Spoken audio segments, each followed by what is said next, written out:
designing for dopamine. This is so cool. First of all, what is dopamine? I love this graphic because it's what AI thinks of us most likely with our tiny little brains and just lots of neural architecture. But dopamine is part of a reward system, which I really didn't even know I had until I started healing it 4 years ago from addiction. And that process happened over the course of a year or so. And what I found was that there was a system underneath addiction that was doing a lot for me that I had been tamping down along the way. So in doing this, I found out a lot about reward system, and I've been studying it ever since because I want to find out how to keep it strong and how to keep it from addiction and tell people about this because it's really important, and we don't talk about our reward system architecture enough, and so I'm here to do that today. Break the stigmas and go from there. So what is dopamine? Dopamine is a neurotransmitter, and we all are built with different reward system architecture. Some of us are more sensitive to dopamine. Some of us are very excited by novelty, and others, I don't know if anybody is into like rhythm and routine and just keeping things chill. We all know people like that. That probably has a lot to do with our reward system architecture. That's part of what is built into our DNA in a lot of cases, but also about of our experience. So our reward system is shaped from inside the womb. Before we even take our first breath, we start to develop different sensitivities inside of our reward system. So there's a lot to learn about there, and I have been loving learning about it. Okay, so first of all, I want you to experience dopamine. So thank you for not opening your gifts yet. What I wanted to do is just try to get you an idea of what it feels like. I think we all kind of know what dopamine feels like. It's exciting, right? We know that feeling of anticipating something. And so hopefully you're thinking about that right now as you're like, we're about to open a gift and you're about to see what you get. So what this idea is, we're looking at the reward system loop and how it completes. So the reward process comes with a few different things. And the first thing is dopamine. It tells us what we're looking forward to. So on the count of 3, we're going to open our gifts and experience what's inside. 2 of you are going to experience something a little different. And if you do, raise your hand, and we have a special prize for you. So hopefully that'll get your excitement going even more. Do you feel the dopamine? Okay, good. This is what I want you to feel. So on the count of 3, open it up and see what's inside. 1, 2, 3. Okay. I want to know what the oddball one is. So you have chocolate inside, and the reason why I chose chocolate is because chocolate is one of, for most of us that are human, and not from outer space, most of us love chocolate, right? I mean, because what it does is it gives us endorphins. So if you're open to it, I'd love for you to take a bite of whatever chocolate you like best and just experience the sensation, unless you're lactose intolerant too. I'm sorry about that. But take a bite of it and experience the endorphin release. And because we're together and we're in connection, we actually will experience more of that than if we were apart. So this is the reward system loop. We have a cue, which is the black box. We all know we get gifts, right? So the cue was, we're going to get something exciting. I told you you were going to get a gift. And then the reward is the endorphin release at the end. And actually the endorphins that you're feeling right now, they're being absorbed by receptors not only in our brains, but all across our bodies. There's these receptors called mu-opioid receptors that are all over our bodies playing a part in this role of reward. So that is what I've been loving to find out. But one piece of the puzzle that we're talking about today is the dopamine, which is our molecule of motivation. And it's not just for opening gifts or for chocolate or for addictions. This reward system is built so beautifully, it turns out, for lots of different things. And today we're going to learn what it's designed for and how we can use it to our advantage. So did you guys? Yeah, did anybody get something maybe that didn't have anything in it? An empty box? Yeah. Okay. Can you give these guys, we probably need some chocolate. So you are the winners. You're getting this plant to take home and some chocolate. I'm sorry, you don't have any endorphin release, but this is going to lower, but now you do, right? So this is going to lower your cortisol, and you can put it in your man cave, which you're building right now. And then you also get this plant over here, and, oh, who got it? You got, I'm sorry you didn't get chocolate. We'll give you some chocolate. Good, you got a shared chocolate. I figured you would, so take home a plant. So that is the reward system loop. And the takeaway from this point is I want you to start to think about where dopamine is pulling you in your life by identifying that sense of excitement throughout your week. So when you look at the calendar and it says in office day, do you get a spark of dopamine or not? When you're about to go home for the evening, are you getting a spark of dopamine, excited to connect with your family, to discover something new at home? Try to think about where in your life you're getting sparks of dopamine so that you can identify them, because what we know about our brains now is that they are plastic. You do not have to stick with the same routines, and what you love today is not necessarily what you'll love tomorrow. So, or want. It's not necessarily about love, it's about wanting or desiring something. Okay, do we all understand the reward system loop a little bit more? It's not just about dopamine, it's about endorphins, and endorphins are endogenous morphine. So that's what makes us feel so good, and that's what endorphins is short for.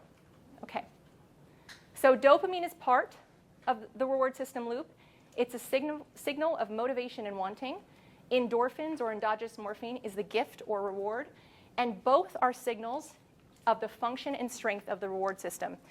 Now, many of us today may not have experienced a little bit of excitement or not very much, and that is because we all come from different places in our lives. We might have trauma or something else that we're experiencing, or just being depleted. If we're simply depleted, we may not experience those sparks like we should. So just know that these signals are something you should pay attention to and make sure that you're getting that excitement through different things in your life. Okay, this is what else dopamine is responsible for. So it's responsible for cognitive and executive function, physical and movement coordination, goal-directed behavior, social and emotional engagement, curiosity and learning, restoration and sleep, imagination and vision. So it is not just for chocolate or for drugs or for alcohol or for anything that's synthetic, really. It is made for us to discover, to connect, and to grow.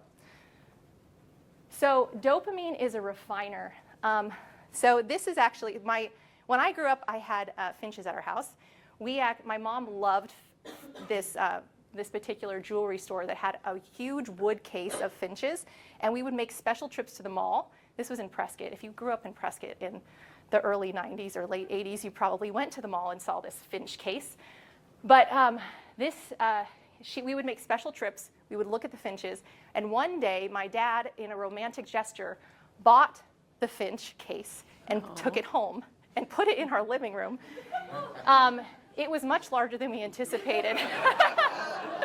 So the finch case, I'm telling you, I couldn't put my arms. It was at least this big. And so the finches woke me up every morning with their tune. And if you know finches at all, they have a very complex tune. Multiple dozens of notes are in their melody. And so this study we're talking about is about finches and how they learn their tune through dopamine. In May 2025, so this is a brand new study, they talked about putting small little electrodes in the brains of these finches.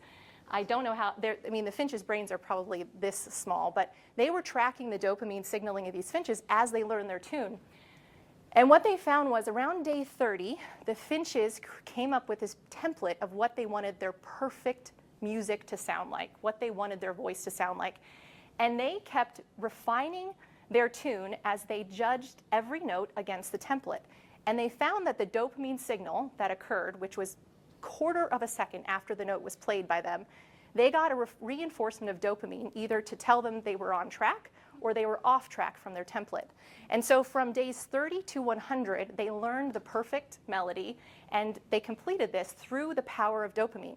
So dopamine is a refiner of our vision. And so I want you to remember, as a takeaway for this point, is that we need to first have a vision, first of all. An emotive vision is very helpful, so something that has some emotion behind it.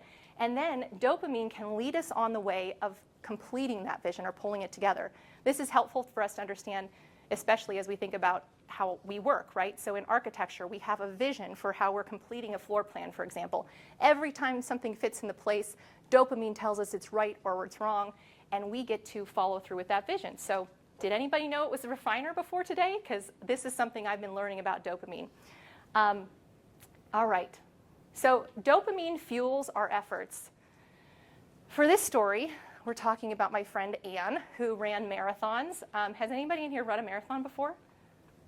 Ooh, okay, so you may know this. So Anne was wearing a glucose monitor on her arms, and by the time she got to close to the finish line, she was completely depleted. The glucose monitor was showing absolutely nothing, but the finish line was here, and she needed to get to it. And so what happened was, all of a sudden, out of nowhere, as the finish line became a little closer, her glucose monitor spiked, and it showed that glucose was starting to run through her system. Does anybody know what happened there? The dopamine. Dopamine. So dopamine actually started telling her liver to create glucose in the system through gluconeogenesis. And it actually fueled her to get through the finish line. So dopamine fuels us to finish what we started. It's a very important molecule to have, and it's a finite resource that we need to maintain and strengthen. Okay, the other thing about dopamine is that it runs on waves. And I didn't know this before I really started studying the reward system architecture, but you are not designed for constant output of dopamine. So when you take a break and you start to scroll, you're getting little dopamine spikes in that scroll because we're depleted on dopamine. What's actually happening is we're using those resources not for what our vision is or for what our work is, but we're just basically wasting those resources, and we're not refueling them. So the running on waves is very important because there are a few different waves that we experience, and I'm going to go into these next. So there's circannual, which is a yearly rhythm of dopamine. This is why there's seasonal affective disorder in some places where you don't get enough sunlight. And in Arizona, it could be like the summer blues where you can't get outside so you don't have any sunlight to enhance your dopamine signaling. So there's annual rhythms of dopamine that should encourage us to slow down in certain seasons and grow in other seasons. There are infradian, which is monthly rhythms. Ladies, you know what I'm talking about. So there is 1 week of the year where we feel like superheroes, and the rest, kind of a little bit like superheroes. But men, you are not, this is not just unique to us. You actually have hormonal rhythms that follow a monthly pattern too that tell us whether or not we have high dopamine or low dopamine signaling during different times of the month. There are circadian rhythms for dopamine, which we aren't paying nearly enough attention to, is that we have dopamine spikes in the morning, and then it slowly gets down at night. This is why we're talking so much about circadian lighting and respecting the lights, the sunlight rhythms, and not trying to override them with synthetic lights or screens. And then we have ultradian rhythms. So this is anything shorter than a day. And depending on how much dopamine is required for your work, so some work is highly dopaminergic. If you're showing up and you're trying to engage with people and you're communicating with them, you're using a lot of dopamine in that process. And so you need more rest if you're doing highly dopaminergic work. Whereas if you're, for example, in our work, if you're drafting and you're putting together those pieces of a puzzle and you're getting slow dopamine hits here or there, that's low dopaminergic work. You can do longer stretches of that without a rest. So we all have different inclinations to different types of work. And me, I'm a dopamine-sensitive creator. This is why I was susceptible to addiction in the first place. But what I know about myself now is that I can use this system for good as long as I keep it safe and I train it. So ultradian rhythms are shorter than a day. And we need to be thinking about those and renewing. So the problem is, and I think we all can feel this a lot of the times, is that the modern world is hijacking our reward systems. Endless scrolling, ultra-processed everything. Marketing is meant to capture your attention constantly. It's constantly trying to grab us. It's trying to maximize our screen times and drive consumption. We're seeking rest that's not really restorative. It's just more dopamine, or reaching for a dopamine spike from caffeine or from any sort of synthetic override of the system. And then, of course, the isolation from nature and community. We're seeing a lot about the integration of nature and people that heal each other. So it's very important to stay connected. And relentless notifications, of course, are just keeping us constantly on edge. And dopamine, which is the molecule that was meant to fuel your mission, is being turned against us. But there is hope through neuroplasticity. This is what this is supposed to imagine. I'm hope this looks painful. It's not. Neuroplasticity isn't that painful because I experienced it and it was a joy.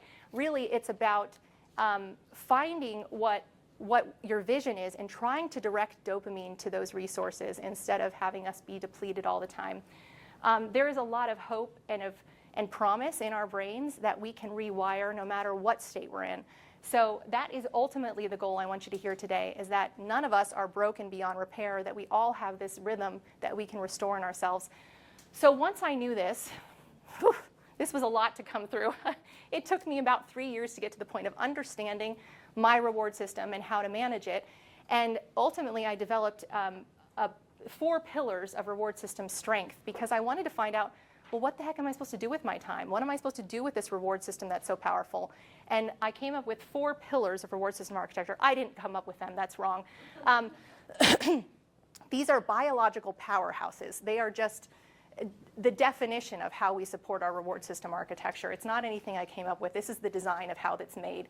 So there are 4 pillars of strength. It's CDMR, and Jason and Lisa and everybody in my team, I talk about CDMR a lot because I believe it's the healing architecture of reward, and it's something we all need to be paying attention to. It's connection, discovery, movement, and rest. And we need to have a regular rhythm of connection, discovery, movement, and rest in our lives. And once I discovered this, I knew my family needed it, that the people I'm building spaces for need this rhythm, and that we needed to respect it. So connection. I know this looks so flowery, but it really is a powerhouse of longevity, of support. We're hearing this more and more, that connection is part of what keeps us alive and vibrant and ultimately healthy. But its role in reward system signaling is quite profound. It actually, the receptors of oxytocin sit right next to our mu-opioid receptors, which are the ones that get that endogenous morphine. And as the oxytocin is there, the reward system signals even stronger. So it builds this synchronicity of reward and enhances that signal just by having connection as part of the experience. So we need to make sure we're getting connection, not just as some sort of luxury or like, yeah, we need to be connected to each other, but because it's important for reward system architecture. Okay, and then novelty and discovery. This was really cool because what I realize is that we are all designed to discover and to create. It's just part of our natural design. And novelty's role in boosting reward system strength is something we can all use to our advantage. When we think about CDMR principles, the other thing we can think about is knowing that dopamine gets us motivated to go somewhere or to do something. If we have places that include connection, discovery, movement, and rest, they will be more sticky and there'll be spaces you want to go back to. So when you think about the places you're trying to design or the people you're trying to bring together, we need to make sure that connection, discovery, movement, and rest are incorporated into those spaces. So discovery is about novelty, and it's how we can strategically introduce novelty to bring dopamine to places where we may not have it already. So just think about that a little. It took me a while to get this concept, but we can strategically introduce novelty into our rhythms to make ourselves want to do something more. Like buying a new gym outfit to get to the gym. That's not just like some, oh, I wonder why I'm so excited to look cute today at the gym. It's actually because there is something about novelty that gets us to do that. It doesn't necessarily keep us there because the endorphins actually get us coming back, but we can use it strategically to our advantage when we want to build rhythms around our values. Movement. So movement is not just what I thought about before I really knew about this system was that movement was what we had to do to suffer through the bad things we did on the weekend or the donut we had in the morning. But movement in this context, in reward system healing and regulation, is about activating BDNF. So it's brain-derived neurotrophic factor. That's the brain's fertilizer. And as we're learning new rhythms and routines, it's really important to have BDNF fully functioning. So when you walk out to your car today and you start to move your legs, even a 5-minute walk to your car will help to solidify the learning that you did today, right now in this room. So we need to encourage movement throughout the workday, throughout our days, just as even short bursts of movement. So we're really thinking about how to introduce micro movements into our day to activate muscles and to keep our new neural pathways alive. It also lowers cortisol and strengthens dopamine signaling. So we really need to think about places that incorporate movement as the places we want to be and inhabit. And then rest. This is one I know it just seems like a luxury, and it's not just what happens at night. This is about renewing our dopamine signaling throughout the day with default mode network activation. You brought it up earlier.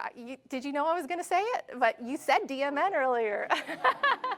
So the default mode network is what kind of goes into play when we let our minds wander, when we walk in nature. We kind of go into this default mode network. And there's actually times where we need to turn that off too. So there's different types of rest for reward system rest that we'll talk about next time when we talk about the architecture of an idea. But just know that not all rest can happen with others, connection, because connection is highly dopaminergic. So we need solo rest throughout the day to reset our signaling and have cortisol reduction.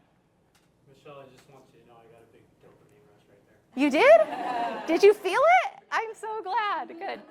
So what this means is that you get an opportunity to rest, and you can do micro rest throughout the day. I've been doing this now as a practice because I know how important it is for me. And so when we went into this room before we set up, they had the blackout shades down, and I about had a panic attack because I said, we cannot do that to you, because I know about reward system rest, and that when you're trying to learn, you need spaces more than 20 feet away from you to focus on, and especially connected to nature, so that you can zone out for a few seconds and kind of let your ideas simmer. So being in closed rooms is so not good for our reward system. So that's why today the windows are open and you're allowed to see outside. And in any spaces that were designed to innovate, we should have connection to nature or connection to spaces outside of the four walls that we're in. Otherwise, you just won't be innovative, or not as innovative as you could be. So these are the different types of reward system rest that we'll talk about next time when we look at the architecture of an idea.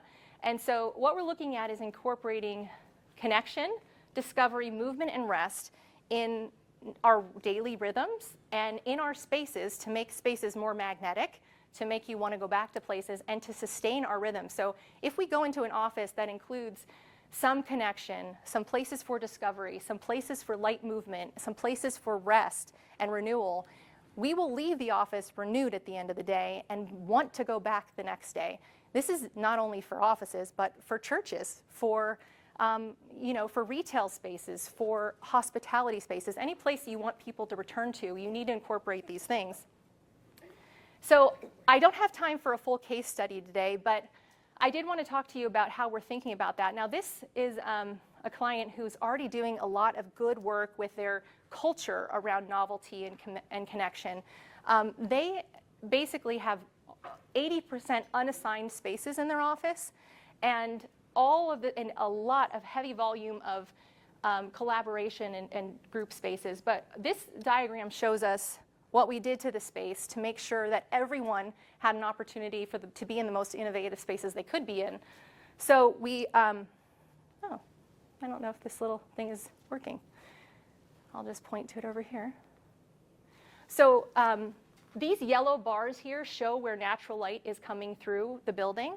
And then also we've incorporated zones where we're including circadian rhythm lighting, so that there's places for us to get that natural rhythm throughout the day. We've actually opened up the windows on the sides to make sure that light floods into the space. We're also making sure that even inside interior rooms like this, we have a window open up to the lobby so that every space has an opportunity to connect with nature.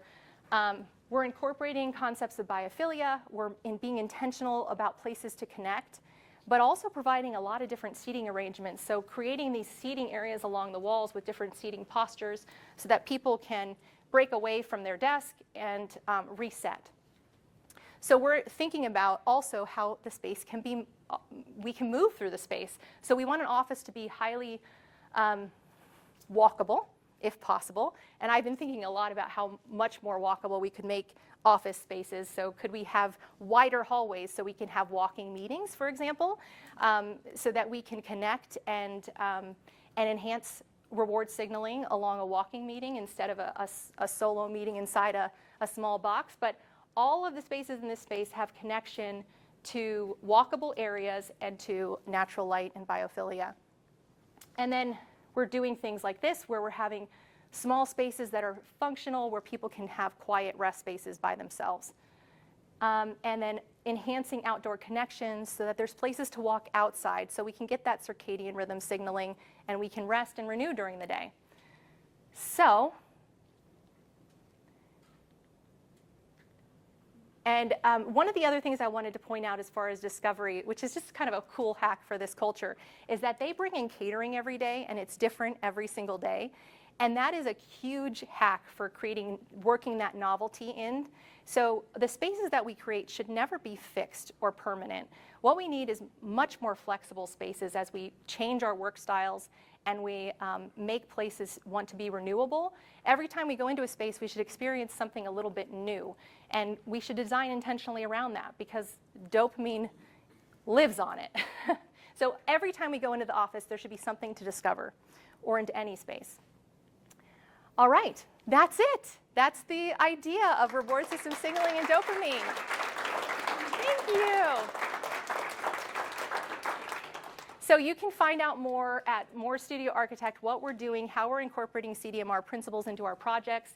And then at My Dopamine Blueprint, this is where I'm trying to break down stigmas around addiction and break down the silos around the knowledge of this reward system architecture and science, which is huge, and it's something we all need to know more about and talk more about.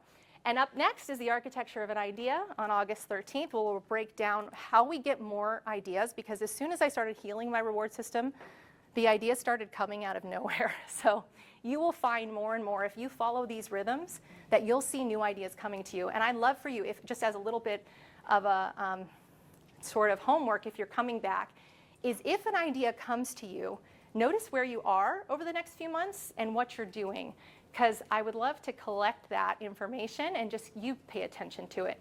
You may be moving forward, because when we're actually moving forward in space, literally moving forward or watching even a screen moving forward, we can get some of that signaling to have a new idea. So I'm curious if you have that, or what other places you come up with a new idea.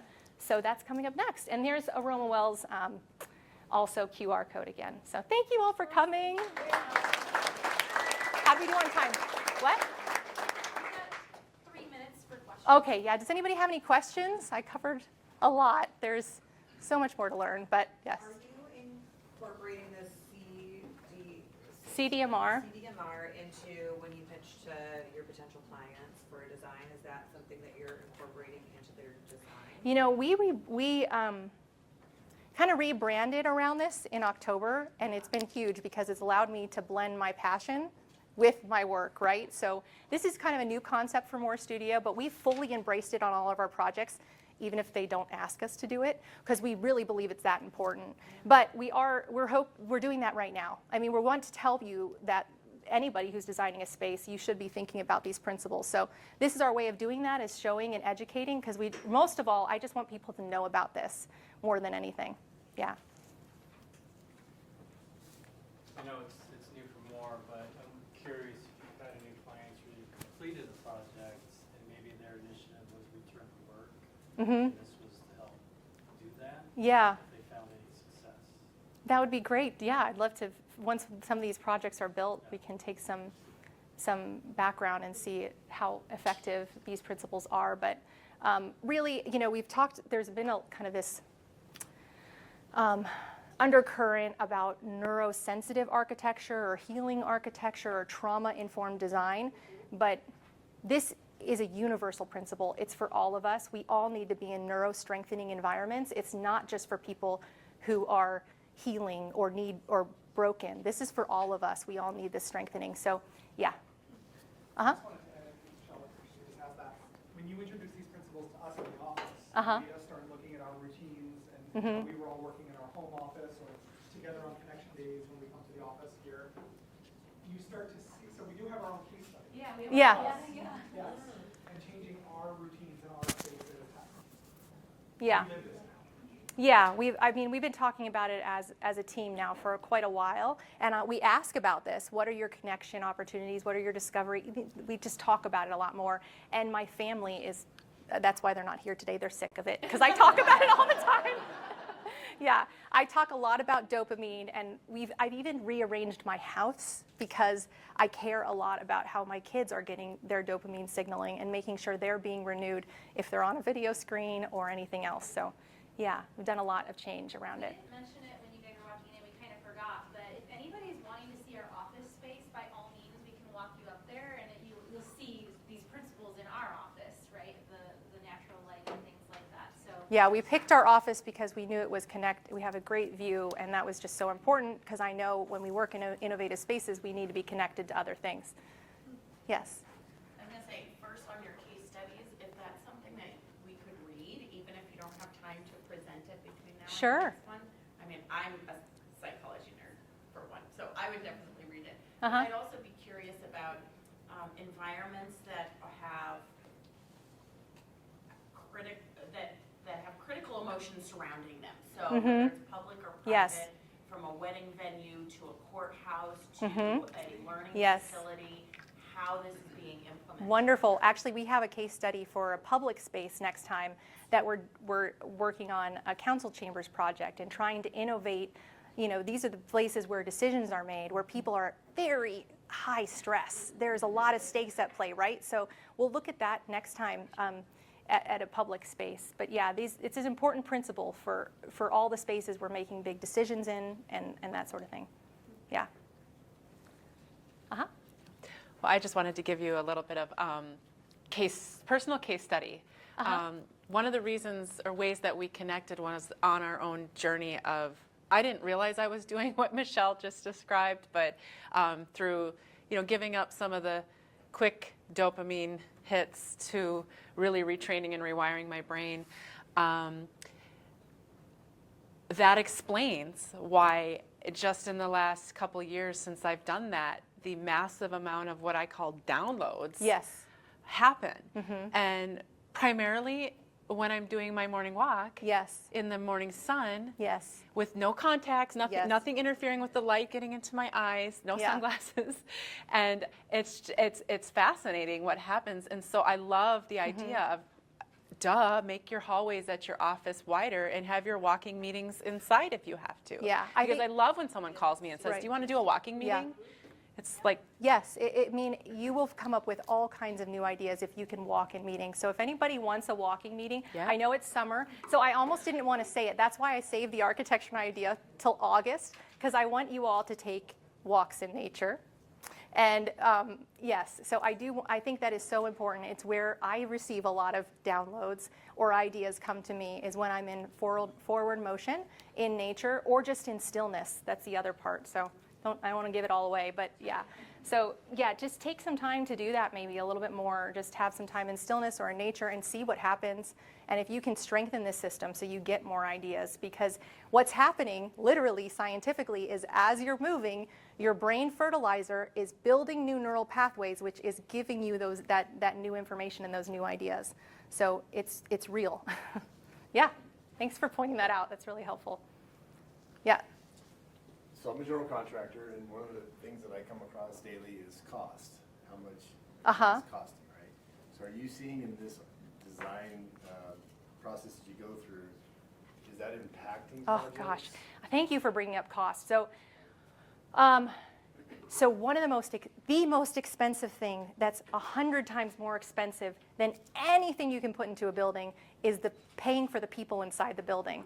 It's the people that cost the most money. So if we're not taking care of the people inside the spaces, you will not be effective, you will not be innovative, you will not be at the top of your game. So these costs are pennies compared to what we're seeing as far as health outputs and outputs of work from people. So yeah, they're probably, the circadian rhythm lighting in particular is it requires more energy than traditional lighting because it's looking at this invisible spectrum of lighting that's in the middle. And so there is a little more cost associated with that. And engineers are having to go back and go, well, we've got to work on this new a new floor plan that doesn't have all the low impact energy lighting in it, and we've got to work through that. So there are some things that are costing a bit more, but we are in a land of innovation. We are going to create all kinds of new things, and technology is going so quickly. I'm sure we'll solve a lot of these things very quickly when it comes to the cost of some of the new systems that are coming to work for us. Like there's two benefits, but they're like a domino effect to you, right? One is to the operator, or in terms of maybe some cost savings on that side, and then the other one is the tenants and their employees being more productive and whatever. So maybe then the owner of the building can get higher rents or something. But it does seem like it's a few steps down. Yes. To get to that. But you push the little send button and they go, okay, I'll pay for it. Yeah. Said, Well, like, give them Well- the scent, right? Right. The aroma. It's like, okay, Yeah. okay. Yeah. We'll send them a little, with the contract, little aroma sticks. Smell this first before you sign. Yes. For respective time, one more. Okay. I think, one of the other sides to the cost factor is the opportunity for business growth. And so what I hear in a lot of both presentations is it'll be interesting to see if we can do some studies over time to see what kind of business growth is generated, maybe through these principles as people come into these environments, enjoy, want to stay in the environments. As you know, Michelle, I'm working in a lot of learning environments that require persuasion, and people to feel like it's a place they want to keep coming back to. Right. And so I see tons of opportunity for businesses like that, and maybe many other businesses as well, where persuasion and information is a key component to experience more dramatic growth. Yeah. That's awesome. All right. I do have.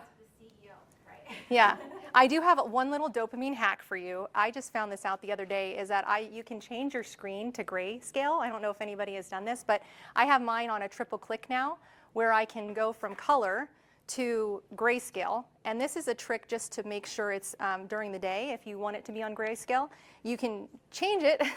I have to click. There we go, triple click. Anyway, so that gives you grayscale. So what that can do is while you're shopping, if you don't want to be persuaded by all the beautiful colors or those notification symbols on your phone, turn that on, keep it next to you, and you won't be as tempted to be distracted. So little dopamine hack there. That's interesting. Yeah. Enjoy your day. Have a wonderful dopamine-fueled day. Two things. Jessica's little gift is being given to you as you go out the door, so don't miss that. And then, if you haven't registered for August and you plan on coming, please do that, because we're filling up already fast for that one, so make sure you do that. Thank you. Michelle, awesome. That was so Oh, cool. thank I you. feel like that was the most inspiring and fun Good. event that I've been to in a long time. Oh, So wow. thank I you. appreciate you giving me that feedback. I want to reach out and grab coffee sometime. We're Okay. getting ready to head out of town for a few weeks. Oh, but good. I'm glad you're. Maybe I'll try send something Yeah. now, but maybe for like early August. Yeah, if that you'll would be around. great. What's